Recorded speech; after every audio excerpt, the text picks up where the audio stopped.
வணக்கம் எல்லாரும் எப்படி இருக்கீங்க? ரொம்ப நல்லா இருப்பீங்கன்னு நினைக்கிறேன். இன்றைக்கி நம்ம டேரெக்டாகவே வீடியோக்குள்ளார போயிடலாம்.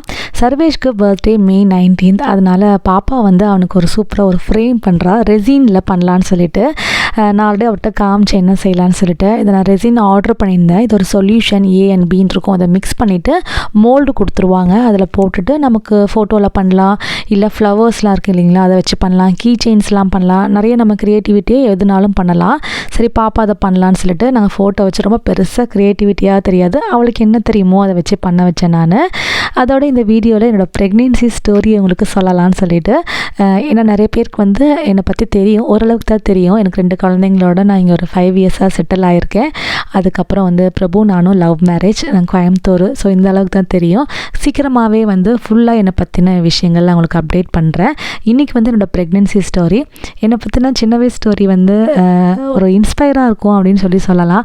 எனக்கு கொஞ்சம் நிறைய ட்ராஜடியாகவும் இருக்கும், அதே சமயத்தில் இன்ஸ்பயராகவும் இருக்கும். ஸோ அதனால தான் வந்து கண்டிப்பாக நான் அதை சொல்லுவேன். என்னோடய ப்ரெக்னென்சி ஸ்டோரி, நான் வந்து கோயம்புத்தூரில் இருந்தேன். பிரபு வந்து ஜிவி ரெசிடென்ஸில் அவங்களுக்கு பக்கத்தில் அங்கே தான் ஆஃபீஸு. ஸோ அதனால் வந்து நான் அங்கே இருந்தோம். எங்கள் மாமியார் வீடு வந்து ஒத்தக்கால் மண்டபம், அங்கே பொள்ளாச்சி போகிற வழியில் அங்கே இருந்தாங்க. நான் இப்போ வந்து கோவை ரெயின்போ எஃப்எம் சொல்லிட்டு அஜேவாக ஒர்க் பண்ணிகிட்டு இருந்தேன். நான் படிக்கும் போதுலேருந்தே சென்னையில் பார்ட் டைமாக தினத்தந்தி இருக்காங்க இல்லையா, அவங்க நிறைய ஃபங்க்ஷன்ஸ்லாம் கோஆர்டினேட் பண்ணுவாங்க. என்னோடய சித்தப்பா வந்து தினத்தந்தி அண்ட் மாலை மலரில் வந்து எடிட்டராக இருந்தாங்க. அதனால் வந்து நான் பார்ட் டைமாக வந்து அங்கே நிறையா ஒர்க்லாம் வந்து நான் பண்ணுவேன். அவங்கள வந்து இந்த ஃபங்க்ஷன்ஸில் வந்து ப்ரைஸ் மணியெல்லாம் அனௌன்ஸ் பண்ணுவாங்க இல்லையா, ஸோ அதுக்கு நான் வந்து ஸ்டேஜில் பேசுகிறது, ஸோ இந்த மாதிரி நிறைய விஷயங்கள் வந்து நான் பார்ட் டைமில் பண்ணுவேன். அது இல்லாமல் அப்போல்லாம் கேபிள் டிவி ரொம்ப ஃபேமஸ் இல்லைங்களா, அந்த டைமில் அப்போவும் வந்து அதில் நிறைய நியூஸ் ரீட் பண்ணுறது, ஸோ இந்த மாதிரி விஷயங்கள், இந்த மாதிரி ஆக்டிவிட்டீஸ் தான் பண்ணிகிட்டு இருந்தேன். அதுக்கப்புறம் நான் கல்யாணத்துக்கு அப்புறமும் கொஞ்ச நாள் நான் வேலை பார்த்துட்டு இருந்தேன். அதுக்கப்புறம் வந்து நான் ப்ரெக்னென்ட் ஆனங்காட்டி அப்புறம் என்னால் வேலைக்கு போக முடியல. பாப்பா இந்த ஃப்ரேம் எல்லாம் பண்ணி முடிச்சுட்டு இவங்க ஆஸ்டான்ற சூப்பர் மார்க்கெட்டுக்கு போனாங்க, தம்பிக்கு ட்ரெஸ் எடுக்கலான்னு சொல்லிட்டு. நிறைய தடவை நீங்கள் இதை பார்த்துருப்பீங்க, அதனால அப்படியே என்னோடய ஸ்டோரி இன்னும் கண்டினியூ பண்ணுறேன். இவங்க ஒரே ரகலை ஆட்டம் பாட்டம்னு சொல்லிட்டு இந்த ஷாப்பிங்கில் பாருங்களேன் பயங்கர ரகலை பண்ணிட்டு இருந்திருப்பாங்க. அப்புறம் நான் சொன்னேன் இல்லைங்களா, ஜிவி ரெசிடென்ஸில் தான் நான் இருந்தேன். அதுக்கப்புறம் நான் வந்து ப்ரெக்னென்ட் ஆனதும் ஸ்டாப் பண்ணிட்டேன் வேலைக்கு போகிறது. ஆஸ் யூஷுவல் வந்து ஒரு மாதமும் வந்து நமக்கு செக்கப்லாம் வந்து ரொட்டீனாக போயிட்டு இருந்துச்சு. எனக்கு ஒரு சில காம்ப்ளிகேஷன்ஸ்லாம் இருந்துச்சு. அப்போ நான் நினச்சேன் டெலிவரி வரட்டும், அந்த டைமில் கவலைப்பட்டுக்கலாம், அது வரைக்கும் கொஞ்சம் என்ஜாய் பண்ணலாம் அப்படின்னு சொல்லிட்டு, நல்லா சாப்பிட்றது அப்படி இப்படின்னு சொல்லிட்டு அந்த மாதிரி விஷயங்கள்லாம் வந்து நான் என்ஜாய் பண்ணிட்டு தான் இருந்தேன். அதுக்கப்புறம் வந்து கரெக்டாக டெலிவரி டைமில் பார்த்தீங்க அப்படின்னா எங்கள் வளகாப்பெல்லாம் முடிஞ்சுது. வளகாப்பு வந்து ஈச்சனாரியில் வந்து அங்கே வந்து ஒரு ஹோட்டல், ஐ திங்க் விக்னேஷன் நினைக்கிறேன், அங்கே தான் வந்து என்னோடய வளகாப்பு நடந்துச்சு.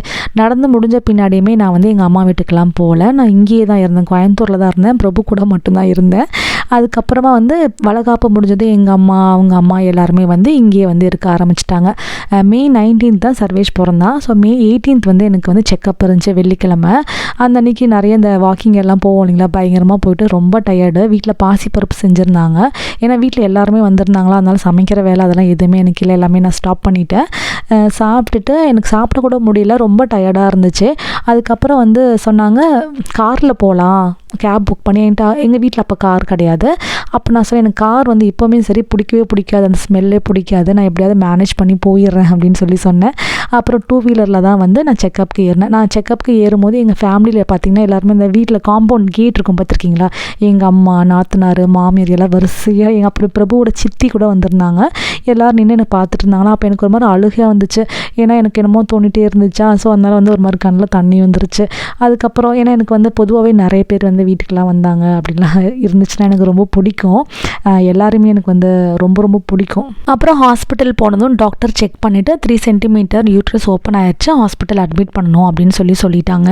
எனக்கு கண்ணில் ஒரே பொலன்னு தண்ணி வந்துருச்சு. பிரபு வந்து வேகமாக புக் பண்ணுறது, ரூம் புக் பண்ணுறது, அப்புறம் அவங்க அம்மா வர சொல்கிறது, இதெல்லாம் வந்து ரொம்ப பிஸியாக இருந்தார். நான் பாட்டுக்கு ஒரு பக்கம் உட்காந்து அழுதுட்டு இருந்தேன். அப்புறம் எல்லாருமே வந்த பின்னாடி எங்கள் நாத்தனார் அவங்க தான் வந்து தலை செய்ய விடுறது, அதுக்கப்புறம் வந்து அன்றைக்கே ஸ்டே பண்ண சொல்லிட்டாங்க. எனக்கு ஏன்னா வலியெல்லாம் எதுவுமே வரவே இல்லை. ஸோ அடுத்த நாள் வரைக்கும் வெயிட் பண்ணலாம் அப்படின்னு சொன்னாங்க. அடுத்த நாள் வரைக்கும் பார்த்தீங்க அப்படின்னாலும் காலையிலையுமே நல்லா சாப்பிட்டுட்டு தான் இருந்தேன், வலி வரல. சரி ஜெல் வைக்கலாம் அப்படின்னு சொல்லிட்டாங்க. ஜெல் வச்ச பின்னாடியும் பார்த்தீங்க அப்படின்னா எனக்கு எதுவும் பெருசாக வலி வரல. அப்புறமா வந்து என்ன சொன்னாங்கன்னா, பனிக்கூடம் இருக்கு இல்லைங்களா, எனக்கு அது உடையவே இல்லை, அதை உடைக்கணும் அப்படின்னு சொல்லிட்டு. ஏன்னா பனிக்கூடம் வந்து தானாக உடையிறத விட அவங்க உடைக்கிறது வந்து ரொம்ப நரக வேதனையாக இருக்கும். ஒரு டூல் மாதிரி வச்சு அதை போட்டு இடித்து உடைக்கி வைப்பாங்க. அப்படியே நமக்கு என்ன சொல்லுவாங்க, நாடி நரம்பெல்லாம் அப்படியே வந்து நின்று போயிடும்னு சொல்லுவோம் இல்லையா, அதே ஒரு ஃபீலிங் தான். சத்தியமாக அது வந்து லைஃப் லைஃப்பில் திரும்பி வந்து வரவே கூடாது அப்படிங்கிற மாதிரி தான் என் மைண்டில் இருக்கும். அந்த அளவுக்கு ஒரு வலி ஒரு மாதிரி இருக்கும். அப்புறம் அது உடஞ்ச பின்னாடி ட்ரிப்ஸ் போட்டுட்டு யூஸ்வலாக நமக்கு வந்து பெயின் வர ஆரம்பிச்சிருச்சு. ஒரு காலையிலேருந்தே எனக்கு வந்து பெயின் வர ஸ்டார்ட் பண்ணிருச்சு. விட்டு விட்டு வரும் இல்லைங்களா, ஸோ அது மாதிரி விட்டு விட்டு தான் வந்துகிட்டே இருந்துச்சு. அதுக்கப்புறமா வந்து ஏன்னா அங்கே கிளாக் இருக்கும், அந்த கிளாக் பார்ப்பனுங்களா, இப்போ உயிரோட தான் இருக்கேன், இன்னும் உயிரோட தான் இருக்கேன், இவ்வளோ நேரம் நான் உயிரோட தான் இருந்திருக்கேன் அப்படிங்கிறது என் மைண்டில் இருக்கும். ஏன்னா என் மைண்டில் சுத்தமாகவே வந்து எப்படி அந்த குழந்தை வந்து எப்படி வரும், ஏன்னா அந்த ஏஜில் நமக்கு அதுவும் தெரியாது இல்லைங்களா, எப்படி அது வெளில வரும், எப்படி வெளில எடுக்கிறது, இவங்க கட் பண்ணியாவது எடுக்கலாம், எதுக்கு இது மாதிரிலாம் பண்ணுறாங்க அப்படிங்கிற மாதிரிலாம் என் மைண்டில் ஓடிச்சு. அந்த டாக்டரோட பேர் வந்து கற்பகம். பயங்கர துருன்னு இருப்பாங்க, ரொம்ப ஆக்டிவாக இருப்பாங்க, ரொம்ப நல்லா இது பண்ணுவாங்க. ஆனால் நான் வந்து ஏதோ டீச்சரை பார்க்குற மாதிரியே தான் அவங்கள பார்ப்பேன். அவரே பயந்து தான் பதில் சொல்லுவேன், எல்லாமே பேசுவேன் அவங்கக்கிட்ட. அப்புறம் கடைசியில் பயங்கரமாக வலி வந்துருச்சு. ஆனால் தலை மட்டும் தான் இருந்துச்சு, வெளில வரல. சரி, அவங்க என்ன சொன்னாங்கன்னா வேக்யூம் போட்டு இழுத்துடலாம் அப்படின்னு சொல்லிட்டு. அந்த டைமில் தான் நண்பன் படம் நான் வந்து பார்த்துருந்தேன். அப்போ தான் வந்து புதுசாக அப்போ ரிலீஸ் ஆனது. அப்போ அந்த படத்தில் பார்த்தீங்க அப்படின்னா அந்த வேக்யூம் வச்சு இழுப்பாங்க இல்லையா, எனக்கு அந்த ஞாபகம் வந்துச்சு. ஆனாலுமே வந்து அவங்க அந்த வேக்யூம் வச்ச உடனே வந்து குழந்தை டப்புக்குன்னு வெளில வந்துருச்சு. அப்பாடா அப்படிங்கிற மாதிரி இருந்துச்சு. வலியெல்லாம் எங்கே போச்சு அப்படிங்கிற மாதிரி. ஏன்னா அந்த டைம் வரைக்கும் பயங்கரமாக வலிக்கும், வெளில வந்துடும். ஸோ இது மாதிரி தான் வந்து சர்வேஷ் வந்து வேக்யூம் மூலமாக பிறந்தான். இதுதான் வந்து என்னோடய ஸ்டோரி. நாங்கள் வந்து ஜிகேஎன்எம்னு சொல்லிட்டு அங்கே ஒரு ஹாஸ்பிட்டலில் தான் நாங்கள் வந்து சர்வேஷ் வந்து பிறந்தான். உங்களோட ப்ரெக்னென்சி ஸ்டோரி இருந்தாலுமே கமெண்ட்டில் சொல்லுங்கள், நானுமே தெரிஞ்சுக்குவேன். அதுக்கப்புறம் வெளில வந்த ஒரு 3 மணி நேரம் கழித்து லேபர் ரூம்லேருந்து வெளில அனுப்புனாங்க. பிரபு இருந்தாங்க, ஹக் பண்ணிவிட்டு தேங்க்யூ அப்படின்னு சொல்லி சொன்னாங்க, எனக்கு ஞாபகம் இருக்குது. அதுக்கப்புறமா வந்து நார்மல் ரூமில் கொண்டுட்டு போனாங்க. அதுக்குள்ளே எல்லாருமே சாப்பாடெல்லாம் செஞ்சு கொண்டு வந்துட்டு ஒரு முறையெல்லாம் வந்து அப்புறம் ரொம்ப நல்லா ஜாலியாக போச்சு. இந்த ரெசினில் நம்ம நேற்றுக்கு பண்ணோம் இல்லைங்களா, அது ஃபுல்லாகவே ட்ரை ஆகணும். நாங்கள் நைட்டு போல் பண்ணிவிட்டு அப்படியே விட்டுட்டோம். மினிமமாக 1 மணி நேரம் கிட்ட ஆகும்னு நினைக்கிறேன். இந்த மாதிரி ஒரு டிரான்ஸ்பரண்ட்டாக பார்த்திங்களா, நம்ம என்னெல்லாம் பண்ணியிருக்கோமோ அது நமக்கு ஃப்ரேமாக கிடைக்கும். நம்ம இதில் வந்து கீ செயின் மாதிரி எடுத்து நம்ம போட்டுக்கலாம். குட்டி குட்டியாக நிறைய மோல்டு இருக்கும், ஸோ அந்த மோல்டுக்கு ஏற்ற மாதிரி பண்ணலாம். ரொம்ப நல்லா இருந்துச்சு. சர்வேஷ்க்கு ரொம்ப பிடிச்சிருந்துச்சு. நான் அதை வீடியோ எடுக்காமல் விட்டுட்டேன். நான் நினச்சேன் அவனுக்கு பிடிக்காதுன்ட்டு. அவன் என்ன சொன்னான்னா, எங்களுக்காக எஃபர்ட் போட்டு அதை பண்ணது அவனுக்கு ரொம்ப பிடிச்சதுன்னு சொல்லிட்டு அவன் ரூமில் கொண்டு போய் அவன் வச்சுக்கிட்டான்.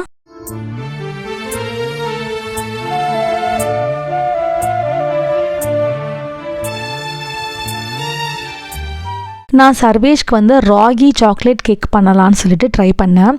எனக்கு விதவிதமாக இந்த பேக்கிங் எல்லாம் பண்ண தெரியாது. நிறைய மாடலெல்லாம் பண்ணுவாங்க, எனக்கு அந்தளவுக்கு பண்ண தெரியாது. ஆனால் எனக்கு வந்து இந்த உங்களுக்கே தெரியும், நான் நிறைய மில்லட்ஸில் ரொம்ப அதிகமாக கான்ஷியஸாக சாப்பிடுவேன்னு சொல்லிட்டு பசங்களுக்கும் நான் கொடுக்கறதுல ரொம்ப ஆசைப்படுவேன். அதனால் வந்து ராகி சாக்லேட் கேக்கு, இதுக்கு வந்து 1 கப் வந்து ஆயில் எடுத்துக்கிட்டேன். ரொம்ப டேஸ்ட்டாக இருந்துச்சு. இது வரைக்கும் பசங்க வந்து அந்த மாதிரி சாப்பிட்டு நான் பார்த்ததே இல்லை, அவ்வளோ டேஸ்ட்டாக இருந்துச்சு. அதுக்கப்புறம் வந்து தயிர் வந்து 2/3 கப் அப்படின்னு போட்டிருந்தாங்க. பட் எனக்கு வந்து 2/3 கப் இல்லை. ஸோ அதனால் வந்து நான் வந்து அளந்து எடுத்துக்கிட்டேன். எல்லாமே 1/1 போட்டு இந்த விஸ்க்கு வச்சு நம்ம வந்து மிக்ஸ் பண்ணணும். என்கிட்ட விஸ்க் வந்து உடஞ்சி போச்சு. ஸோ அதனால் நான் கரண்டி வச்சு அப்படியே மேனேஜ் பண்ணேன். அடுத்தது பால் வந்து 1.5 கப்பு வந்து ஊற்றினேன்.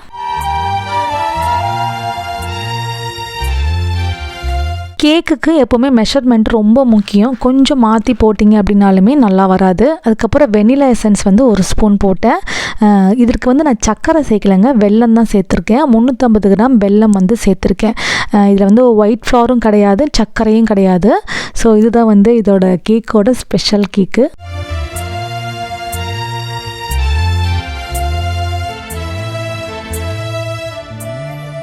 அதுவும் இல்லாமல் நான் இது எக்லெஸ் கேக்காக தான் செய்கிறேன். எனக்கு பொதுவாக நான் சமைக்கிறேன் அப்படின்னா எக்லெஸ் கேக் தான் ட்ரை பண்ணுவேன். எக்கு கேக் வந்து நான் மேக்ஸிமம் ட்ரை பண்ணதில்லை.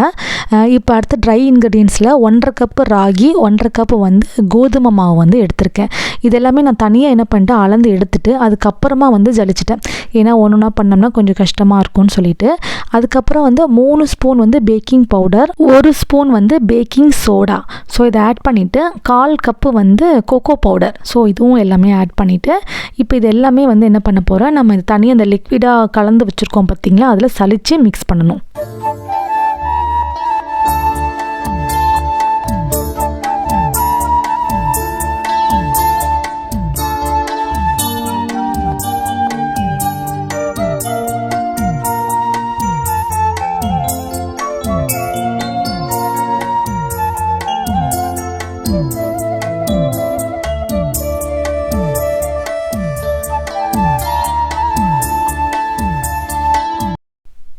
நான் நல்லா கட்டி இல்லாமையே மிக்ஸ் பண்ணிட்டேன். பார்த்தீங்களா சுத்தமாக எவ்வளோ நல்லா கரண்டி வச்சு நல்லா கொஞ்சம் மெதுவாக டைம் எடுத்துகிட்டு மிக்ஸ் பண்ணேன். இந்த மாதிரி சில்க் மாதிரி உங்களுக்கு வரும். இப்போ வந்து நம்ம பட்டர் தடவின பேப்பரில் ஒரு மோல்டில் நம்ம ட்ரான்ஸ்ஃபர் பண்ணிடணும்.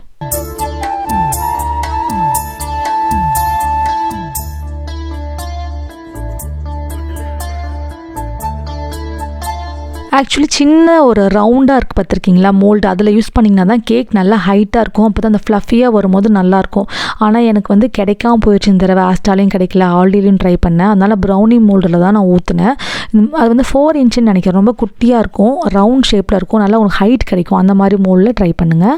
நான் ஓவனை ப்ரீ ஹீட் பண்ணிவிட்டு 180 டிகிரியில் 40 to 45 மினிட்ஸ் ஆச்சு எனக்கு வச்சு எடுத்துடலாம். ஓவன் இல்லை அப்படின்னாலுமே நீங்கள் குக்கரில் இல்லை பாத்திரத்தில் உப்பு போட்டு ஒரு ஸ்டாண்டு வச்சு இதே மாதிரி மோல்டில் நீங்கள் வச்சிங்க அப்படின்னாலே சூப்பராக ரெடி ஆயிரும்.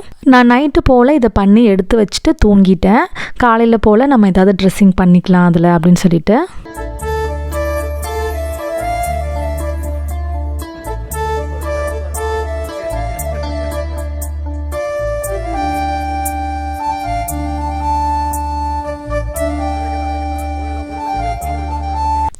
எனக்கு முதல் நாள் என்னாச்சுன்னா கருணக்கிழங்கு வந்து கட் பண்ணி சமைச்சிட்ருக்கும்போது கையை நல்லா விரல வெட்டிட்டேன். ஸோ அதனால் வந்து எனக்கு சமைக்கிறது ரொம்பவே கஷ்டமாயிருச்சு.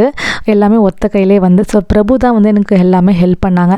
ஆக்சுவலி நான் என்ன பண்ணணுன்னா ஒரு டார்க் சாக்லேட்டை மெல்ட் பண்ணிவிட்டு டபுள் க்ரீம் இருக்கு இல்லைங்களா, ஸோ இதை வந்து நல்லா நம்ம அடிச்சுட்டு நம்ம இந்த இதில் நம்ம அதை வந்து அந்த கேக்கு மேலே ஊற்றணும். பிரபு என்ன பண்ணாங்க, நல்லா அதை அடிக்கிறேன்னு சொல்லிட்டு இங்கே பார்த்திங்களா நல்லா வெண்ணெய் எடுத்துட்டாங்க. ஸோ எனக்கு வந்து கண்டேன் யுரேகா அப்படின்னு சொல்லிட்டு அந்த வெண்ணெய், ஏன்னா இதில் ரொம்ப நாளாக தேடிட்டு இருந்தேன் இந்த வெண்ணெய் வந்து எந்த பாலில் வரும்னு சொல்லிட்டு. ஸோ எனக்கு வந்து ரொம்ப சந்தோஷமாகிடுச்சு. உண்மையிலே தேங்க்யூ பிரபு அப்படின்னு சொல்லிட்டு சந்தோஷமாக அந்த வெண்ணெயை எடுத்துகிட்டு ஸோ வேறு ஏதாவது நம்ம வந்து மேனேஜ் பண்ணி அதை பண்ணிடலாம் அப்படின்னு சொல்லிட்டு பார்த்திங்களா சூப்பராக டபுள் க்ரீமில் நான் இந்த நெய்யெல்லாம் காய்ச்சிட்டு உங்களுக்கு அப்டேட் பண்ணுறேன். செம்ம வெண்ணெய் செம்ம டேஸ்ட்டாக இருந்துச்சுங்க. இந்த டபுள் க்ரீமில் இந்த மாதிரி நீங்கள் பிளெண்டர் வச்சு நீங்கள் பண்ணிங்க அப்படின்னாலே சூப்பராக வெண்ணெய் நமக்கு வந்துடுது.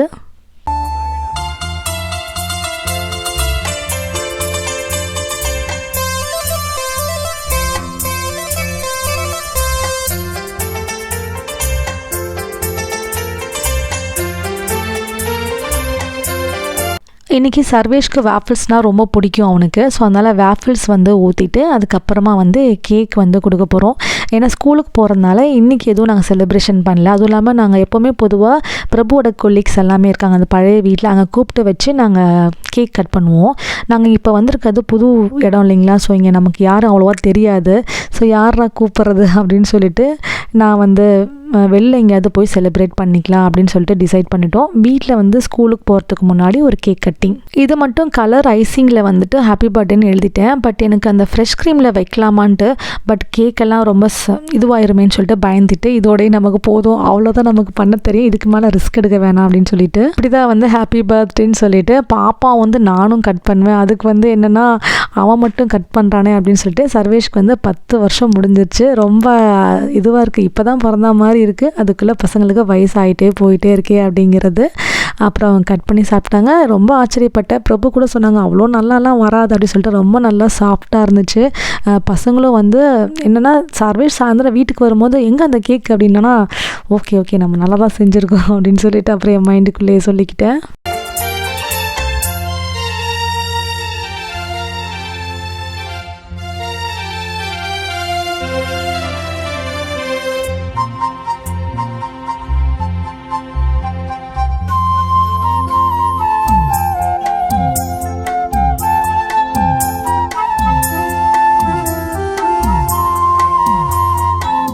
அப்புறம் அவங்க சாப்பிட்டுக்கிட்டு பாட்டிங்கெல்லாம் கால் பண்ணாங்க. அவங்ககிட்ட வீடியோ காலில் பேசிவிட்டு இன்றைக்கி பர்த்டே வந்து இதோட வந்து ஓவர் ஆயிடுச்சு. ஸ்கூலுக்கு வந்து கிளம்பி போயிட்டான். சர்வேஷ்க்கு வந்து என்ன கிஃப்ட் அப்படின்னு சொல்லிட்டு சொல்கிறேன் உங்களுக்கு.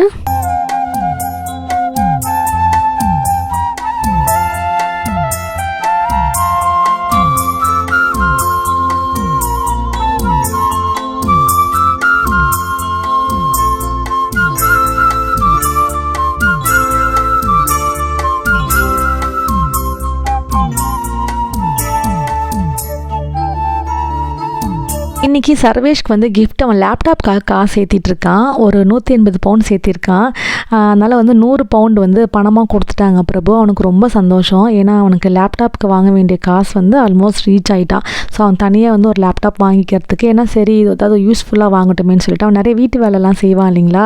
ஸோ அதில் வந்து 5 பவுண்டு 10 பவுண்டுன்னு சொல்லிட்டு கிட்டத்தட்ட ஒரு வருஷமாகவே வந்து நிறைய காசு வந்து ஒரு 180 பவுண்ட் நினைக்கிறேன் சேர்த்து வச்சுருக்கான். இப்போ இதுவும் சேர்த்து அவன் லேப்டாப் வாங்குறதுக்கு இந்த பர்த்டேக்கு அவனுக்கு அதான் கிஃப்ட்டு. அப்புறம் இன்றைக்கி ஸ்கூலுக்கு அவன் கலர் ட்ரெஸ் போட்டுட்டு போனால் பசங்களுக்கு வந்து சாக்லேட் வாங்கிட்டு போனான். இங்கே நட்ஸ் இல்லாமல் சாக்லேட் கொண்டு போகணும். அதனால் ஹரிப்பூன்னு சொல்லிட்டு இங்கே ஒரு இது மாதிரி இருக்கும் உங்களுக்கு, ஜவ்வு மிட்டாய் மாதிரி, அதான் கொண்டு போனான். இங்கே ஒரு ஆள் பார்த்திங்களா பயங்கரமாக வந்து எனக்கு எதுவும் வாங்கி தரல அப்படி இப்படின்னு சொல்லிட்டு அப்புறம் அவளையும் சமாதானம் பண்ணி நீ கடையில் தான் ஆர்டர் பண்ணோம். நைட்டு பக்கத்தில் வந்து ரெஸ்டாரண்ட்டில் வந்து எனக்கு தெரிஞ்ச ஃப்ரெண்ட் அவங்க பண்ணுவாங்க. ஸோ அவங்க ஆர்டர் பண்ணியாச்சு. அதுக்கப்புறம் வந்து நைட்டு சர்க்கார் படம் பார்த்தாங்க. ஸோ இதான் எங்களோட பர்த்டே ஸ்கூல் டேயில். அதோட நம்மளோட லாஸ்ட் வீக்கில் கமெண்ட் பண்ணவங்களோட பேரெல்லாம் படிச்சிடலாங்களா. அதுக்கு முன்னாடி நம்மளோட யூடியூப்பில் நம்ம ஃபேமிலி மெம்பர் ஃபர்சானா அவங்களோட பையன் ஃபர்மானுல்லா 10th சூப்பராக மார்க் எடுத்து ஸ்கோர் பண்ணியிருக்காரு. அவருக்கு உங்களோட விஷஸும் சொல்லுங்கள். வாழ்த்துக்கள் ஃபர்மானுல்லா, சூப்பராக படிக்கணும் சரியா. யாருக்காவது பர்சனலாக விஷ் பண்ணோம் அப்படின்னாலுமே லண்டன் தொழில் இன்ஸ்டாகிராமில் எனக்கு மெசேஜ் பண்ணுங்கள். லாஸ்ட் டைம் கமெண்ட் பண்ணவங்களோட நேம் ஜுமானா, விஜயலட்சுமி, கபிலானந்த், இந்திரா, சுதா, ரோபினி, மோனி, அபுசபுராமா, ஆயிஷா, புனி, கிருசான், மைக்கேல், பிரியா, கார்த்திக், ராஜ், டேவிட், நஸ்ரீன், திவி, வசந்த், தினேஷ், நிவேதா, பாலமுருகன், சுகன்யா, சுந்தரி, கோம், Kokilavani, Nivetha, Frans, Farzana, Sukanya, Latifa Begum, John, D coffee channel, Srishan, சுபாஷ் போஸ். கமெண்ட் பண்ண எல்லா பிரதர் அண்ட் சிஸ்டர்ஸ் க்ளோஸ் ஃப்ரெண்ட்ஸ்க்கும் ரொம்ப ரொம்ப நன்றி. உங்களுக்கு இந்த vlog ரொம்ப பிடிச்சிருக்கும். இதே மாதிரி எப்போவுமே எனக்கு கமெண்ட் பண்ணி என்கரேஜ் பண்ணுங்கள். மறக்காமல் உங்கள் ஃப்ரெண்ட்ஸ்க்கும் ஷேர் பண்ணுங்கள். சப்ஸ்கிரைப் பண்ணிக்கோங்க. டாடா, பாய் பாய்.